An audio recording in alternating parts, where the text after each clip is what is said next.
이런 속담이 있습니다. 몸이 만냥이면 눈은 구천냥이다.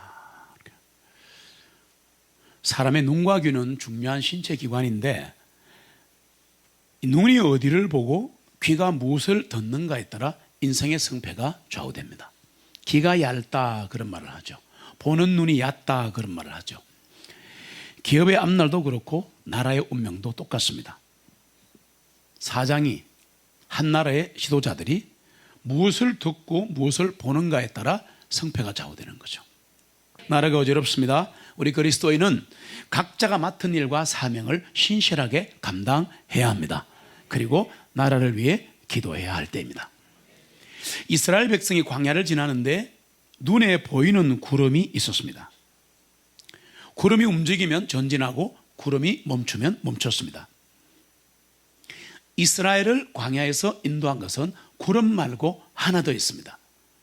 구름은 보이는 건데 들리는 게 하나 있었습니다. 뭘까요?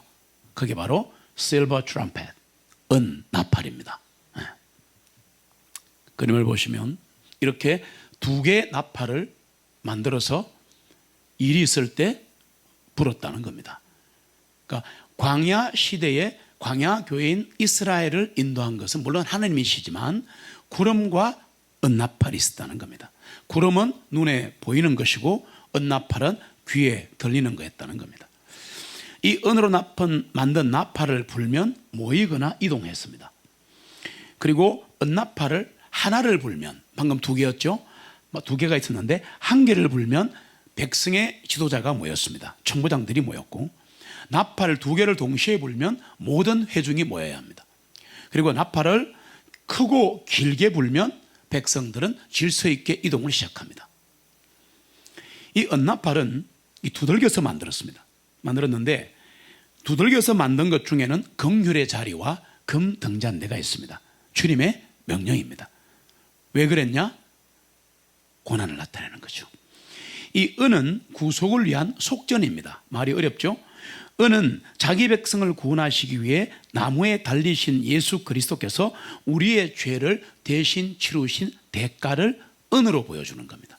그래서 은을 사고 파는 거죠. 그래서 가룟 유다가 예수님을 은으로 팔아먹었죠. 그런 것들입니다. 그리고 예수님을 예표하는 요셉도 은에 팔려가는 거죠. 성경 보시면 그렇습니다. 성막에 은 받침이 있고 은전이 있는데 이거 전부 예수님이 우리의 속전 되신 것을 보여주는 겁니다. 예. 은으로 만든 나팔은 예수 그리스도의 대속의 은혜를 기억하게 합니다.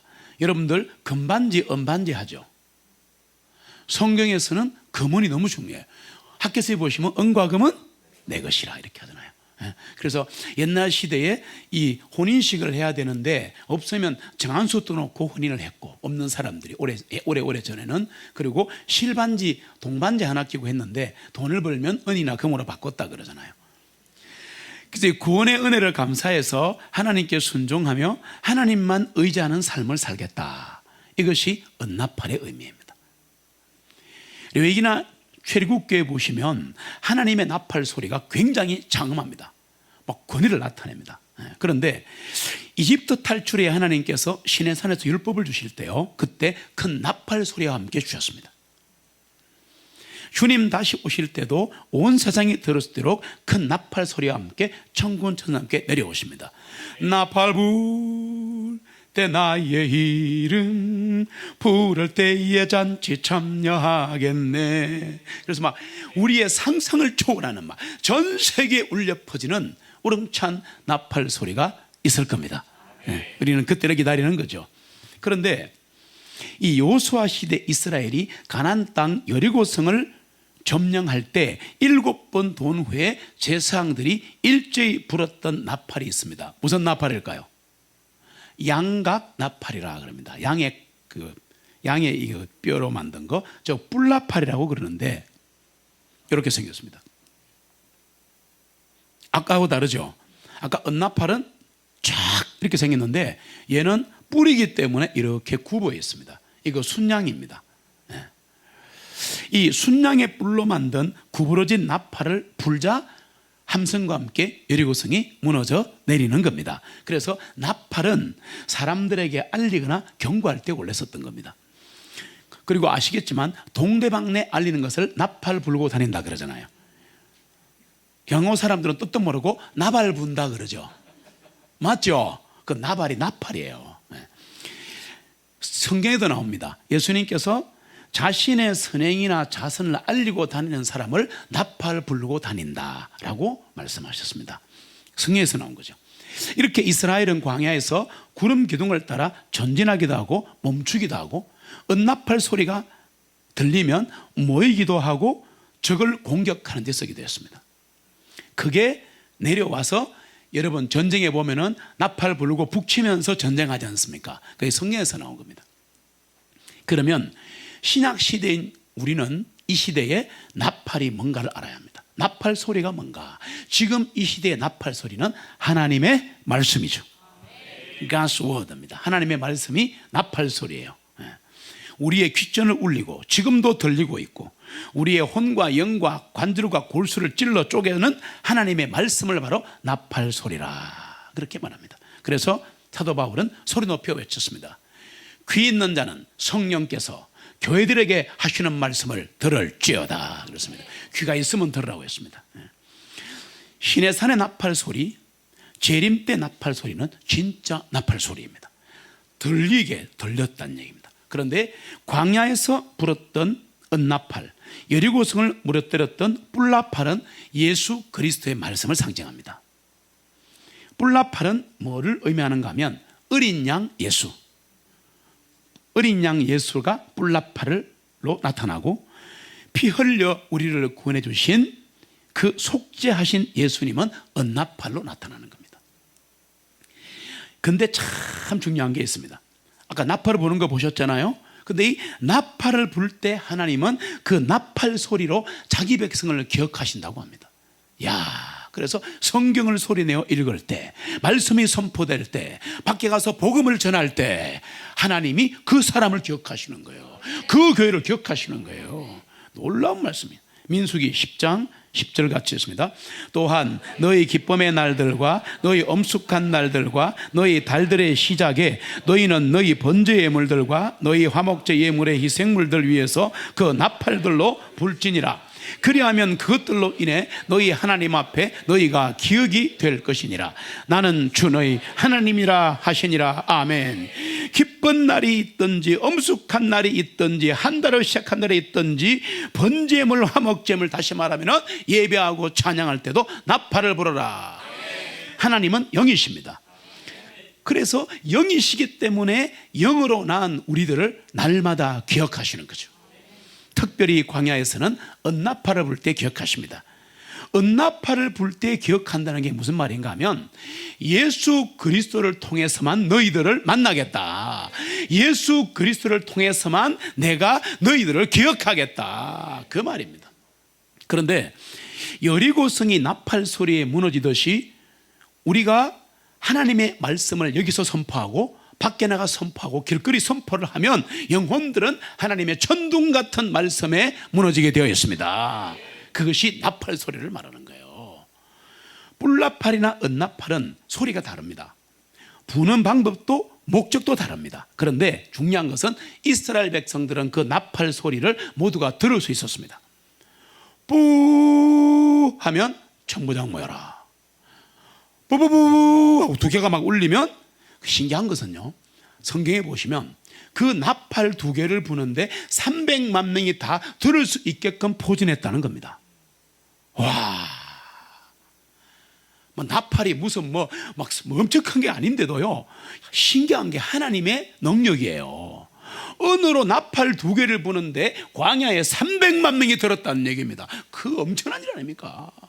와, 뿔나팔 그거 순양에 이게 구부러진 거 그거 부 하고 영화 보니까 저거 되나 싶은데 300만 명이 한 번에 다 들을 수 있었다. 언제나 텐트를 걷고 다시 전진하고 또 부 하면 또 멈추고 이렇게 했다는 겁니다. 지금도 하나님의 말씀이 우리 귀에 들려야 하는 겁니다. 그래서 오늘 구원받은 그리스도인은 내 속에 성령님이 계시기 때문에 성령님의 작고 세미한 음성, in a small still voice. 엘리야에게 하신 말씀.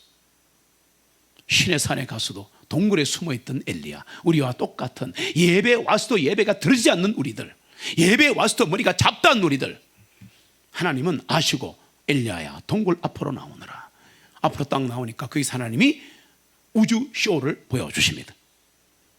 그냥 막 팍 치니까 막 그냥 막 산이 갈라지고 막 무협지 수준입니다. 막 그리고 막 이게 막 불이 막 지나가고 막 천둥이 치고 난리가 나는데 하나님이 안 계시는 거예요. 탁 지나가고 나서 in a still small voice, 작고 세미한 음성으로 엘리야야 오늘도 들으시기를 바랍니다. 들으셔야 돼요. 성령이 우리에게 하시는 말씀을 들을 줄 알아야 돼요. 구원 전 단계를 하더라도 관계없고, 구원 받아도 관계없고, 중요한 것은 그분의 음성을 듣지 못하면 예배는 아니다. 하나님 말씀 따라 하나님 앞에 모이는 훈련하셔야 합니다. 언나팔을 두 개를 불면, 한 개를 불면 지도자가 모이지만 두 개를 불면 다 모여 300만 명이 전부 다 우르르 텐트에 나와가지고 확 그 성막 주변에 서는 거예요. 장관이겠죠.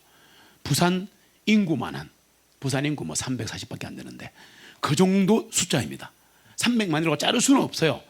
더 넘을 수도 있어요. 엄청난 많은 인구가 나팔 두 개를 동시에 불면 듣고 다 모였다는 겁니다. 이게 바로 주님의 말씀이 선포될 때 하나님 앞에 나오라는 사인입니다.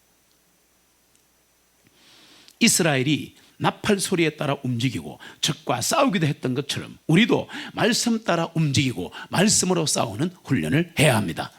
내 가치관, 내 생각, 또 내 경험으로 싸우니까 맨날 깨지는 거예요. 그렇지 않아요. 말씀으로 싸워야 돼요. 말씀 붙들고 싸워야 돼요. 내 영혼에, 내 신비에 말씀이 새겨져 있어야 합니다. 그래야 급할 때 탁 돌아오는 거예요. 예수님 말씀하십니다. 내 양은 내 음성을 듣느니라.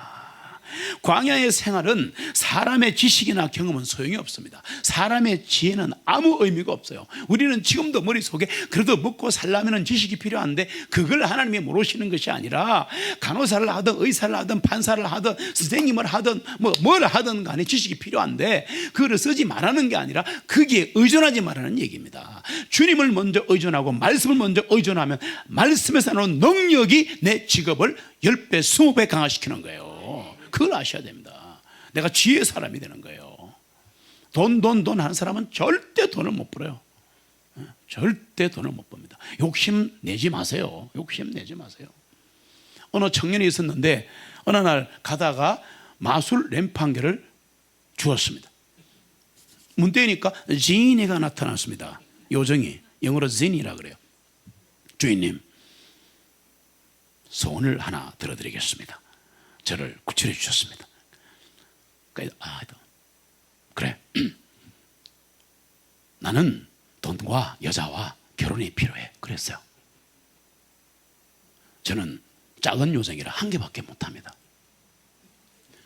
돈, 여자, 결혼 이렇게 했어요. 한 달 후에 돌아버린 여자와 결혼했습니다. 돈, 여자와 결혼했어요. 욕심이 지나치면 망하는 겁니다. 사람의 지혜는 하나님의 구원 사역을 방해합니다. 여러분 그거 아셔야 돼요. 내 생각과 내 경험은 하나님의 일을 방해하게 돼 있어요. 내 열심이 지나치면 하나님의 열심이 발휘할 수가 없어요. 그분이 할 수가 없어요. 진짜 두 손 다 들으셔야 됩니다, 여러분. 사람의 지혜는 만나와 생수, 매출하기와 의복 문제를 해결하지 못했습니다. 먹고 사는 문제, 애타는 문제, 인생의 허무한 문제를 해결할 수가 없어요. 광야에서도 그랬는데 사람의 경험과 지혜는 불신의 도구만 되었습니다. 하나님을 배신하고 불신하는 거예요. 이게 광야예요. 광야 인생길을 가는 우리들은 어떻게 살아야 하는가? 하나님의 인도하심과 말씀에 의지해야 합니다. 그리고 하나님이 우리의 필요를 채워주시는 그 은혜 안에서 믿음으로 살아야 하는 거예요. 그 중요한 겁니다. 하나님이 내 필요를 채우신다. 갈라디아서 2장 20절 같이 읽습니다. 내가 그리스도와 함께 나무에 달려 못 박혀 있으나 그럼에도 불구하고 내가 살아 있으니 이제는 내가 아니요 다만 그리스도께서 내 안에 사시는 것이라. 지금 내가 육체에서 사는 삶은 나를 사랑하시어 나를 위하여 자신을 주신 하나님의 아들의 믿음으로 사노라. 아멘. 믿음으로 사는 거예요. 내 마음의 생각, 내 마음의 그 많은 생각들은 하나님의 음성을 듣지 못하게 하는 장애물이 됩니다. 영혼의 귀가 둔해집니다. 세상의 욕심에 막 사로잡혀서 이 세상 욕심을 자꾸 내게 되면 영이 흐려지면서 기도가 인본주의 기도로 빠지는 겁니다. 내 필요한 것만 기도하는 거예요. 기도는 원래 내 소원이 아니라 하나님의 소원을 기도하면 내 소원은 하나님이 들어주십니다. 하나님의 소원을 기도하시라고. 그러면 내 소원은 그분이 중요시키는 거야. 근데 우리는 사람인지라 자꾸 내 소원을 아뢰는 거야. 하나님은 아니 잠깐만, 내가 소원이 있다니까. 아이 싫어요. 어떻게 싫어요? 지금 바쁘다니까. 돈 줘. 건강부터 주라니까. 하나님 사업 좀 잘 되게 하라니까. 그러네. 주시면 내가 바치겠다 안 합니까? 이렇게 머리를 굴리는 거예요. 우리는 그걸 안 굴리는 게 굴리는 겁니다. 그게 하나님의 소원이 뭔지를 성경을 보세요. 말씀 보세요. 말씀 들으세요. 하나님의 소원을 먼저 내가 들어드리는 거야. 거꾸로 기도로 하나님의 소원을 아뢰는 거야. 그러면 어떻게 이렇게 내 마음에 합한 자가 있는가? 그래서 다윗은 십계명을 다 변하고 돌로 1000번 맞아 죽을 죄를 지었는데도 다윗의 왕자 예수님 만드시는 거야. 그걸 아셔야지. 성경의 법칙을 알아야 돼요. 여러분의 생각과 하나님 생각은 다릅니다. 100억을 주시면 마음대로 해보시겠다고요? 천만의 말씀. 그릇이 되어 있어야 줘요. 그릇이 되어 있어요. 기도한다고 주시는 거 아니에요. 생각을 새롭게 하시기 바랍니다. 변화를 받아야 합니다. 그래서 생각을 새롭게 변화를 받아서 하나님의 말씀 따라 살려고 결심하는 순간 하나님의 음성이, 이 말씀 선포 내용이 천둥처럼 들리는 겁니다. 나팔 소리가 되어 들리는 거예요. 내 귀에 막 울리는 거예요. 내한테 필요한 말씀만 받아가려고 이 자리에 있지 마시고 하나님의 필요가 뭔지를 이해하고 아시려고 앉아 있으면 하나님은 그 큰 손을 벌려서 내 인생을 책임지시는 거예요. 말씀드린 대로 은나팔은 몇 개라 그랬죠? 두 개인데 이스라엘은 광야에서 하나님의 증인이었습니다. 왜? 이스라엘이 움직일 때마다, 이스라엘이 광야 생활하며 가나안 땅을 정복할 때마다 하나님의 영광이 드러났다는 겁니다. 교회는 하나님의 영광이 드러나야 되는 곳입니다. 그 몇 푼 얻으려고 뭐 오늘 눈물 한번 잘리고 오는 게 아닙니다. 눈물이 나는 것은 저도 오늘 울었지만 그게 중요한 게 아니에요. 그거는 감사의 눈물일 뿐이야. 쓸데없다는 건 아니에요. 그러나 더 중요한 건 하나님의 은혜입니다. 예. 하나님의 영광이 드러나야 됩니다, 여러분. 예, 이거 되게 중요한 겁니다. 영광이 드러나야 돼. 증인이란 말이야. 광야 교인 이스라엘의 300만 명이 움직일 때마다 역사가 일어나고 기적이 일어나고 가나안 땅에 들어가서 막 그냥 뭐 벌써 예전에 홍해가 갈라졌고 전 유럽에 다 퍼져버리고 맞아요? 와, 하나님이 누구신가 하면 난리 난 거야. 이스라엘이 누구야? 히브리 민족이 누구야? 막 그러고 이 요단강을 건너갈 때 강물이 쌓여버렸으니까 이 소문이 막 계속 퍼지는 거야. 여러분은 그게 기적만 좋아하지만 그 기적을 창출하신 하나님이 영광을 받으시는 거란 말이에요. 성경 보세요. 아말렉은 내가 영광을 받으리라 그러잖아요. 홍해 바다에 파라오의 군대를 다 쓸어버리고 내가 영광을 받으리라 그러지 않습니까? 교회는 하나님의 영광이 나타나는 곳이고 하나님의 영광이 보여지는 곳이고 그분의 영광 우리를 통해 받으시는 거란 말이에요. 이거를 향해서 가고 있으면 놀라운 눈이 내게 열리면서 귀가 열리면서 그분을 위해 살게 되면 그분은 나를 위해 살게 돼 있어요. 둘은 증거의 숫자입니다. 2 증거의 숫자예요. 제자들을 둘씩 보냈죠. 파송하실 때 이거 하나님의 나팔로 보내신 거예요. 그걸 아셔야 돼요. 주님의 궤를 옮길 때 베스메스의 암소가 2마리였다는 걸 아셔야 합니다. 그런데 나팔은 제사장만 불 수 있습니다. 아까 보시고 제사장들이에요. 아무나 못 불어요. 레위 자손만 불 수 있어요. 오늘날 모든 그리스도인들은 왕가의 제사장입니다. 그래서 우리는 하나님의 증인들입니다. 예수의 증인입니다. 부활의 증인입니다. 이 일을 감당해야 우리가 일을 제대로 하고 있는 거예요. 전도하고는 다른 개념이에요. 네. 성령님도 예수 그리스도를 증거하시기 위해 이 땅에 오셨습니다. 우리도 광야 인생길에서 이 세상을 향한 증거의 나팔수가 되어야 합니다. 입을 열면 주님을 찬양하고, 그 말이에요. 입을 열면 기적을 얘기하고, 입을 열면 형제 사랑을 얘기하고, 입을 열면 주님을 나타내고, 그러면 그 가정과 그 사람이 있는 곳에는 주의 영광이 나타나게 되어 있습니다.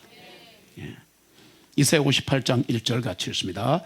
아끼지 말고 나팔같이 내 목소리를 높여 크게 외치라. 내 백성에게 그들의 허물을, 야곱의 집에 그들의 죄를 보이라. 아멘. 광야에 들어온 날로부터 2년째 되는 2월 20일에 구름이 성막 위에 떠오릅니다. 이제 아셔야 돼요. 민수기 들으시면서 구름이 떠오르면 움직여야 합니다. 구름이 멈추면 멈춰야 합니다. 2월 20일, 2년째 되는 2월 20일에 성막 위에 구름이 뜨는 겁니다. 이거를 볼 줄 알아야 돼요. 여러분, 이거를 볼 줄 알아야 됩니다. 예수 믿는 사람은 말씀 듣다가 기도하다가 찬양하다가 성막 위에 떠오르는 구름을 볼 수 있어야 돼. 말을 이해하십니까? 예수 그리스도의 영광을 볼 수 있어야 하고, 그분의 말씀을 들을 수 있어야 합니다. 이스라엘은 광야를 행진하기 시작합니다. 사막은 길이 없잖아요. 나침반이 없잖아요. 하나님의 인도하심 없이는 한 발짝도 움직일 수 없다. 예수님 말씀하십니다. 내가 곧 길이요 진리요 생명이니 나를 통하지 않고는 하나님 아버지께로 올 자가 없느니라. 똑같습니다. 이 세상 광야 여행도 우리의 목자 되신 예수님의 인도하심 없이는 결코 한 발짝을 갈 수 없습니다. 아니요, 가시면 안 됩니다.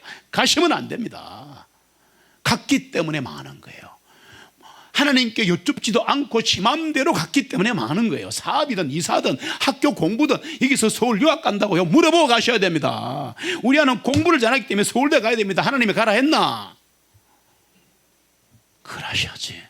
공부 잘하면 서울대 가야죠. 아니요, 공부를 잘해도 안 갈 수도 있습니다. 내 말을 이해하셔야 돼요. 하나님이 가라면 가셔야 되는 거야. 그러면 우리가 뭐 점쟁이처럼 그렇게 말씀하시면 안 됩니다. 그게 아니에요. 기도를 하면 하나님이 인도하신단 말이에요. 꼭 서울대를 가이드만 보내주신다 그 말이에요. 그러면 가란 말이에요. 이해되십니까? 그런 것까지 다 여쭤야 합니까? 그런 거를 다 물어보는 것이 민수기 10장입니다. 집에 가서 보세요. 민수기 10장이에요. 언나팔이에요. 언나팔의 의미예요. 나팔을 불어라, 내가 너를 기억하리라. 찬양하라, 기도하라, 말씀을 전하라, 그 자리에 내가 함께 있으리라. 주님만이 나의 목자이십니다. 주님만이 내 인생의 가이드십니다. 다른 얘기 하시면 안 됩니다. 험하니 길 가고 가도 끝은 없고 고네요. 주님 예수 팔레미사 내 손 잡아 주소서. 기도하면 내일은 난 몰라요.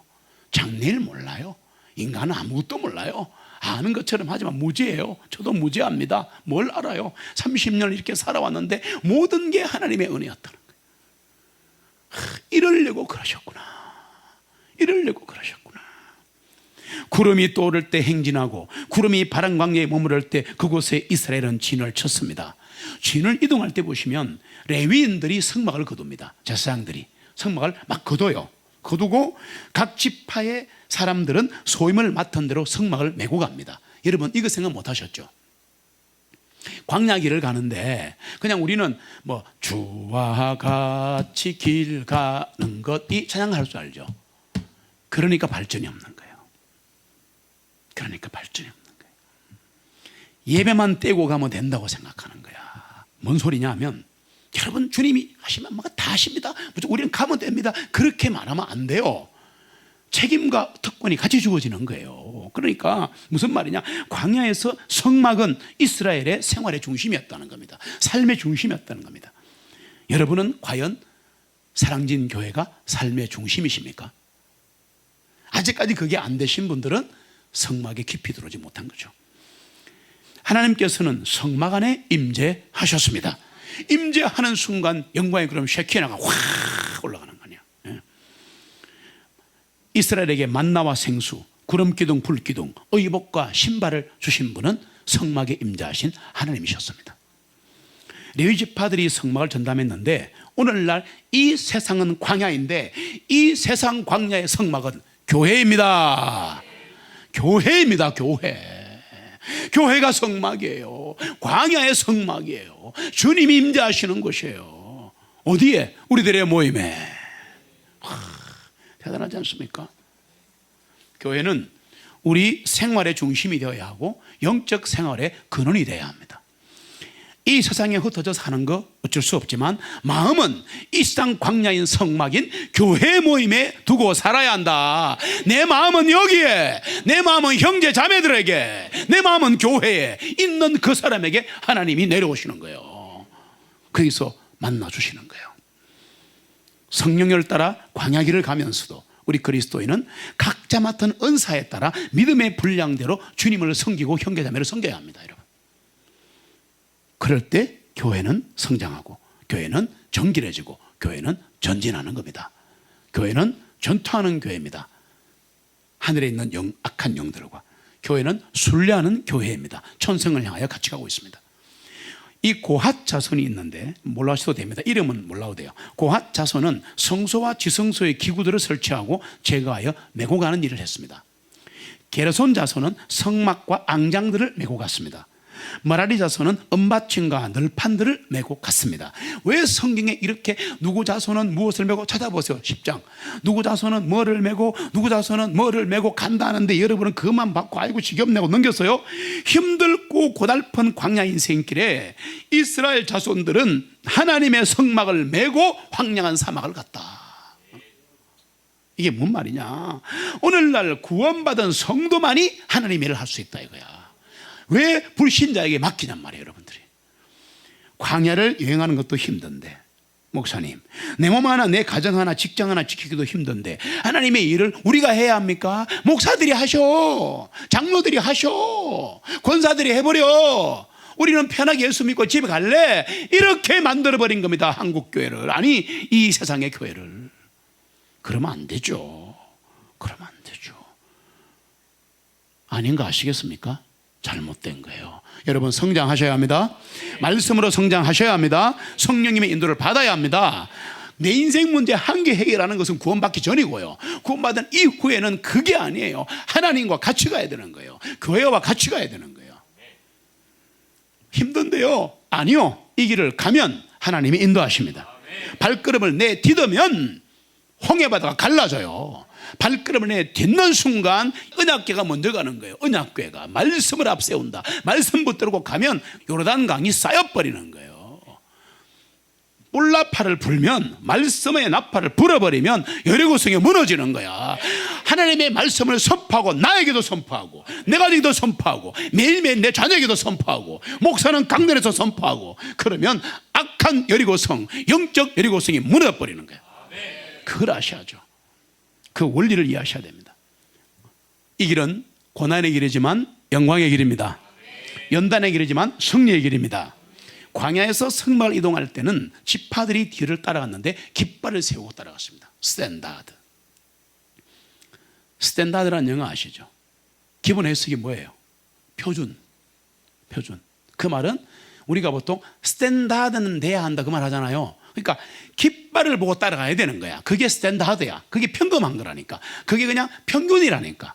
그러니까 백성들은 이 깃발을 보고 따라갔습니다. 이 깃발이 뭡니까? 예수 그리스도입니다. 교회도 하나님의 진리를 따라가야 하고 예수 그리스도를 따라가야 합니다. 그런데 광야를 가다 보면 그리스도인도 육신을 가진 인간인지라 사람을 의존할 때가 있습니다. 사람의 경험과 사람의 지혜가 때로는 옳은 것 같지만 하나님의 지혜로 볼 때는 미련하기 짝이 없습니다. 결국 낭패와 실망을 당합니다. 신앙의 태보라 그럽니다. 히브리서 10장 가서 읽어보십시오. 모세가 나오는데 민수기 10장 오늘 말씀에 모세가 자신의 장인인 이 호밥에게 의지하는 실수를 합니다. 호밥은 비록 모세의 장인인데 그렇긴 한데 미디안 광야를 잘 아는 미디안 족장입니다. 무슨 말인가 하면 지금 여러분 보세요. 민수기 10장 정도가 되어서 이제 막 구름이 떠오르면서 이제 광야를 가야 돼요. 그런데 그 미디안 광야를 잘 아는 사람이 누구냐? 미디안 족장 제사장이 미디안 족장인 호밥, 이름이 호밥. 그 다음에 다른 이름이 이드로, 다른 이름이 로웰 그렇습니다. 자, 그런데 어쨌든 간에 이 미디안 광야를 자라는 미디안 족장이긴 하고 자기 장인이지만 얼마나 가깝겠어요. 왜냐, 그 이집트에서 피난 와가지고 도피해 와가지고 정착한 곳이 미디안 광야 아닙니까? 거기서 이드로 딸하고 결혼하잖아요. 얼마나 가깝겠어요. 40년 동안을 40년을 같이 살았어, 장인하고. 그러니 얼마나 그 장인은 또 미디안의 족장이야. 그 광야를 너무 잘 알아. 그러니까 뭔가 부탁을 하는데 조심할 것은 이 사람은 영이 다른 사람입니다. 곤만 사람이 아니에요. 호밥의 목적지는 가나안 땅이 아니라 이 세상이었습니다. 증거를 볼까요? 민수기 10장 30절. 장인 호밥이 사위 모세에게, 모세가 도움을 요청하면서 우리를 인도해 주십시오 막 그러는데 뭐라고 말하느냐, 같이 읽습니다. 그가 모세에게 말하기를 나는 가지 아니하고 내 고향 내 친족에게로 떠나리라 하매. 아멘. 아브라함은 어떻게 했습니까? 내 친족 아비 집을 떠나 정처 없이 길을 갔습니다. 호밥은 거꾸로입니다. 해양 사람이에요. 구원받지 않은 사람이 아무리 지혜롭고 경험이 많고 내한테 잘해줘도 그 사람은 내 인도자나 동행자나 위로자가 될 수 없다. 참 미안합니다. 교회는 이 세상의 지혜와 철학과 학문, 특히 심리학을 따라가면 안 됩니다. 살아계신 하나님을 따라가야 합니다. 모세가 호밥에게 우리의 눈이 되어 주옵소서 그랬어요. 자기 장인한테, 장인들은 우리의 눈이 되어서 이 광야, 이 캄캄한 광야에 좀 인도를 부탁합니다 라고 하는 순간 모세는 육신을 따라가는 신앙인으로 전락해 버렸습니다. 로마서로 말하면 육적 그리스도인이 되어버린 겁니다. 그러자 하나님은 보고 계실 수가 없죠. 민수기 10장 굉장히 이게 드라마틱하게 전개되는데요. 하나님은 즉각 행동에 옮기십니다. 모세 보고 야, 너 그럼 되겠어? 이래 하지 않고 하나님이 나타나셔갖고 그냥 바로 옮겨버립니다. 민수기 10장 32절로 33절 너무 재밌어요. 같이 읽습니다. 이와 같이 그들이 주님의 산을 떠나 3일 길을 갔더니 주님의 언약궤가 3일 길을 그들보다 앞서가서 그들의 쉴 곳을 찾았으며 그들이 진영에 나가면 주님의 구름이 낮에 그들 위에 있더라. 아멘. 주님의 언약궤가 이스라엘 백성의 쉴 곳을 찾아 미리 가버렸습니다. 모세가 이상하게 되니까 꾸중은 하지 않고 가버렸습니다. 너무 신기한 대목이에요. 여러분, 오늘도 주님의 말씀이 우리를 인도하십니다. 잠시 격길을 가셨더라도 다시 주님을 바라보시면 주님이 안아주십니다. 우리의 쉴 곳은 주님의 품이죠. 광야에서도 예수 그리스도입니다. 주 예수님은 우리의 영원한 피난처이십니다.